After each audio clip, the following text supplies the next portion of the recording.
Dear students, let us start our today's topic, hypoxia.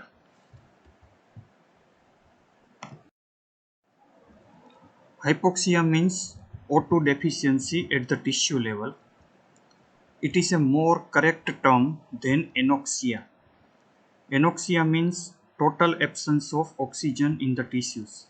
Now this condition is practically very rare. So commonly used term is hypoxia.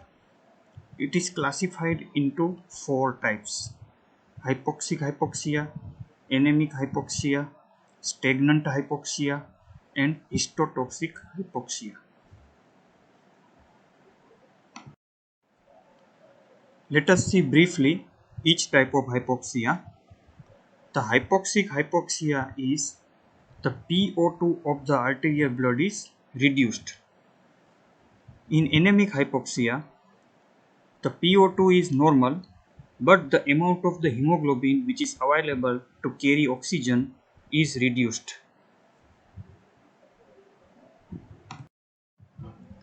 Third one is stagnant or ischemic hypoxia. Now here the blood flow to a tissue is so low that adequate oxygen is not delivered to the tissues despite normal PO2 and normal hemoglobin concentration. Fourth and last is histotoxic hypoxia. The amount of O2 delivered to a tissue is adequate, but the tissue cells cannot make use of this oxygen.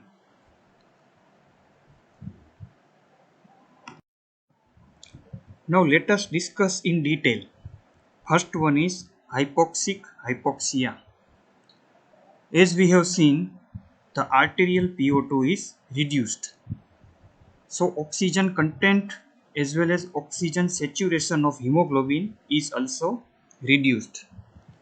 Now what are the causes of hypoxic hypoxia? First is less PO2 in inspired air. For example, high altitudes or closed chamber. Second is decreased pulmonary ventilation like in asthma, paralysis of respiratory muscles, emphysema, airway obstruction or respiratory center depression.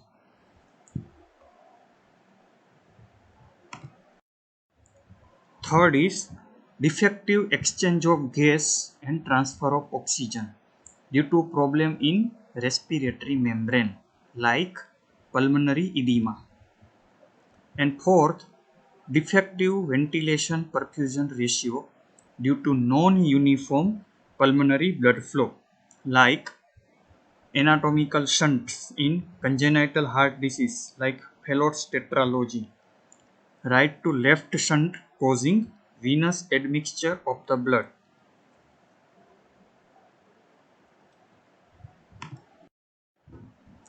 What are the features of hypoxic hypoxia? So arterial PO2 is reduced, arterial O2 content is reduced, percentage saturation of hemoglobin is reduced, and arteriovenous O2 difference is also low. However, oxygen carrying capacity of the blood flow to the tissues, and utilization of the oxygen by the tissue is normal. Second one, anemic hypoxia. Here, arterial PO2 is normal, but the amount of the hemoglobin available to carry oxygen is reduced. What are the causes? Anemia, hemorrhage, abnormal type of hemoglobin, for example, methemoglobin, where the iron is in ferric form rather than in ferrous form. Then sickle cell hemoglobin, then carboxyhemoglobin, etc. Looking in the features of anemic hypoxia, arterial PO2 is normal. Oxygen carrying capacity of blood is reduced. Percentage saturation of hemoglobin is reduced. Arteriovenous PO2 difference is normal.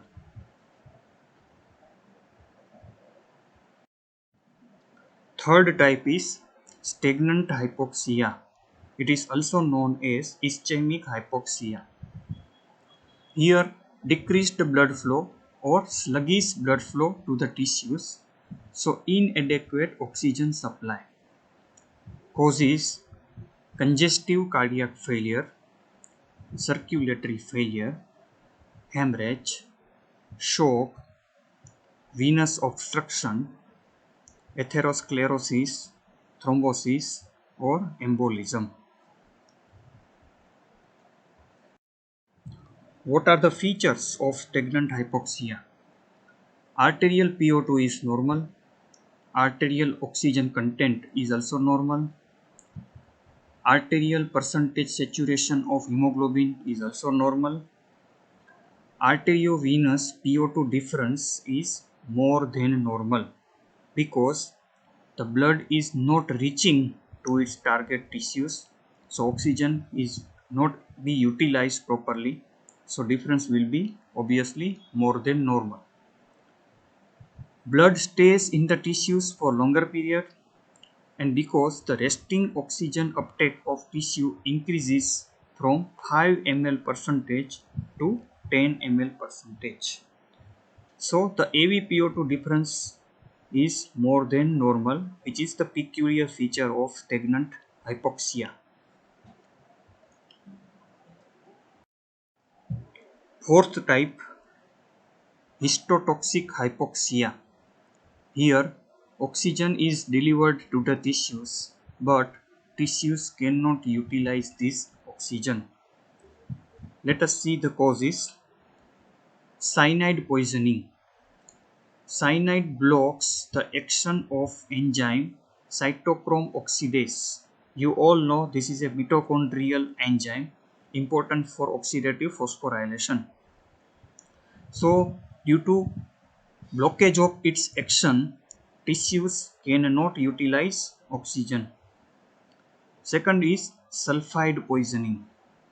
Third is vitamin B deficiency or beriberi, where several important steps of oxygen utilization are blocked.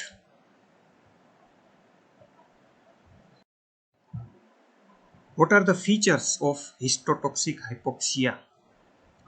Arterial PO2 is normal. Arterial oxygen saturation of hemoglobin is also normal. Now here there is no difference between O2 content of arterial blood and O2 content of venous blood. So AVPO2 difference is practically nil because here there is no utilization of oxygen.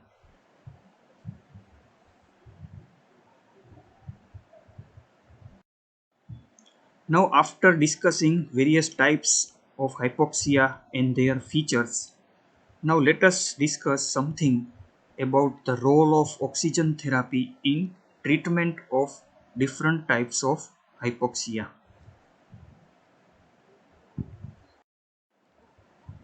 Now if hypoxic hypoxia is due to low PO2 in inspired air, which is also called atmospheric hypoxia, then oxygen therapy can completely correct the depressed oxygen level and therefore provide 100% of effective therapy. So in high altitude hypoxia, oxygen therapy is very important.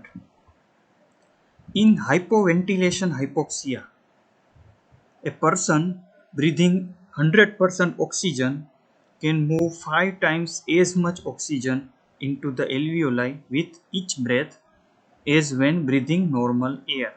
So again there is a role of oxygen in hypoxic hypoxia due to hypoventilation like asthma, muscle paralysis, central respiratory depression, etc.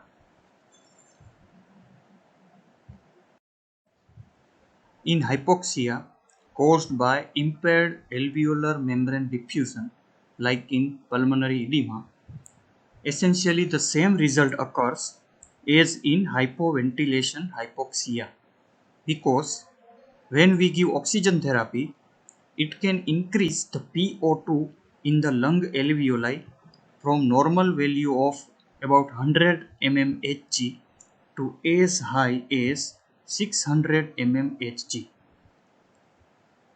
In anemic hypoxia and stagnant hypoxia, oxygen therapy is of much less value because normal oxygen is already available in the alveoli.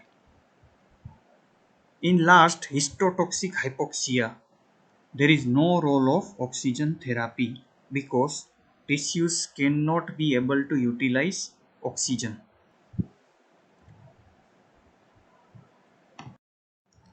Remember, whenever we give oxygen, we must take into consideration side effects or toxic effects. Oxygen toxicity is due to production of superoxide anion. It is a free radical, and superoxide anion as well as hydrogen peroxide will damage polyunsaturated fatty acid of cell membrane and various cellular enzymes. When 80% to 100% of oxygen is administered to the humans for a period of 8 hours or more, then the respiratory passages become irritated. There will be substernal distress, nasal congestion, sore throat, and coughing.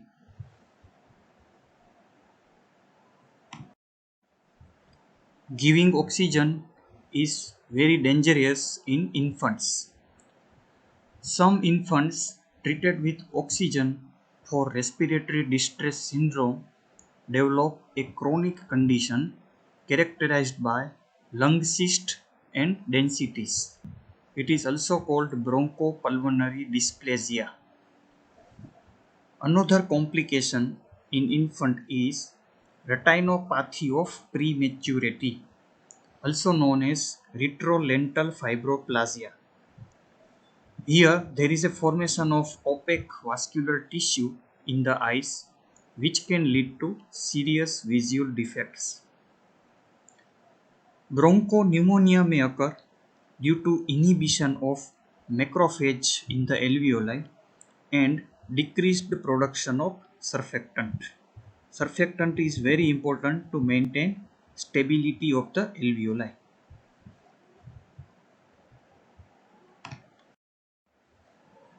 Now, what is hyperbaric oxygen therapy? Inhalation of 100% O2 at high barometric pressure is called hyperbaric oxygen therapy. It increases the amount of dissolved oxygen in the plasma.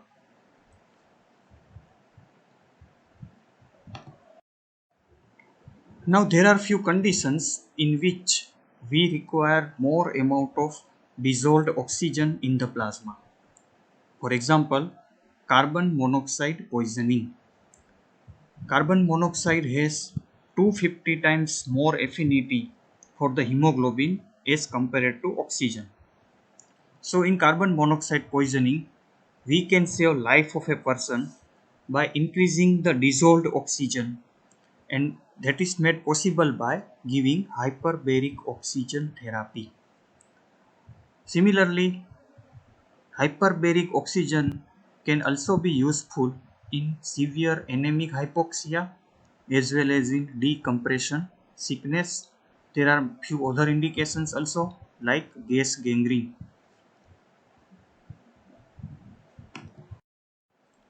So it was all about hypoxia and some aspects of oxygen therapy in different types of hypoxia. Thank you.